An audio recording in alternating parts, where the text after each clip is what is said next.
তুই হাত তুলছস, তোর একটু বিবেকে বাঁধলো না, হ্যাঁ? আর তুই তাকে বাড়ি থেকে বেরোয় যেতে বলতেছস? এই তোর এত বড় সাহস কিভাবে হলো? তোর এত বড় সাহস কিভাবে হলো?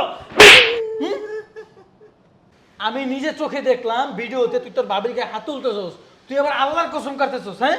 হ্যাঁ, তুই এত বড় মৃত্যু, তুই এত বড় আজকে তোর খবর আছে তারা। নাহিদা, তুমি ওকে মাফ করে দাও, হ্যাঁ? আসলে ও যেটা করছে অন্যায় করছে, হ্যাঁ? ওর শাস্তি আমি দিব, ঠিক আছে? তুমি ওকে মাফ করে দাও। মাফ না হয় করে দিলাম, কিন্তু ও তো এখানে থাকলে সবসময় আমার সাথে এমন করবে। তুমি একটা কাজ করো, ওকে গ্রামের বাড়িতে পাঠিয়ে দাও। তুমি ঠিক কথা বলছো, ওকে আমি আজকে গ্রামের বাড়ি পাঠিয়ে দিব। ওর এত বড় সাহস, তোমার গায়েও হাত তুলছে। তুই আজকে গ্রামের বাড়ি চলে যাবি, এই বাসায় তোর আর থাকা হবে না, ঠিক আছে?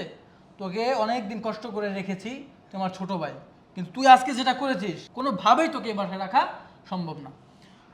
তো নাহিদা, ও তো বাসা থেকে চলেই যাবে, তো যাওয়ার আগে আমার একটা বিষয় জানার আছে। তোমার কাছে আমার একটা প্রশ্ন।